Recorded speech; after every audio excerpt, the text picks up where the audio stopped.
আসসালামু আলাইকুম। আশা করি সকলে ভালো আছেন। পিছনে দেখতে পাচ্ছেন যে হিউজ পরিমাণে একটা সুন্দর জায়গা। পিছনে বড় একটি ব্রিজ দেখা যাচ্ছে এবং হিউজ বড় একটি নদী। কেবল নদী থেকে গোসল করে উপরে উঠলাম এবং পিছনে বিস্তৃত জায়গা নিয়ে জমি, এই জায়গা ফসল চাষ করা হয়। তা আজকে আসলাম বরিশাল জেলার অন্তর্ভুক্ত নাজিরপুর ইউনিয়ন নাজিরপুর নদীতে। নদীর এরিয়াটা বিরাট বড় এরিয়া এবং এই নদীর উপরেই ব্রিজটি নির্মাণ করা হয়েছে মানুষের চলাচলের জন্য। তো এখন পর্যন্ত নদীর কাজ সম্পূর্ণ শেষ হয় নাই। আরও প্রায় বছরখানিক লেগে যাবে ব্রিজটি কমপ্লিট হতে। দেখতে পাচ্ছেন যে ভিউটি অস্থির একটি ভিউ, মনোরম একটি পরিবেশ। দুপুরে আসলাম গোসল করার উদ্দেশ্যেই।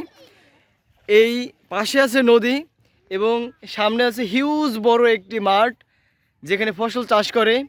ওই আমার বাইক ওই যে দূরে রাখা আছে গাছের নিচে, এই যে জুম করে দেখাচ্ছি, গাছের নিচে আমার বাইকটি রাখা আছে। রাস্তার ওই পার থেকে আমরা আসছি গোসল করার জন্য এবং এই ঢাল দিয়েই আমরা নেমে গেছিলাম গোসল করতে। নদীতে প্রায় 1 ঘন্টার মতো আমরা গোসল করলাম। গোসল করার পরে এখন গোসল শেষে ফ্রেশ হলাম। ফ্রেশ হয়ে এই আমাদের যে সরঞ্জাম নিয়ে গোসল করেছিলাম সেটা রাখার জন্য যাচ্ছি।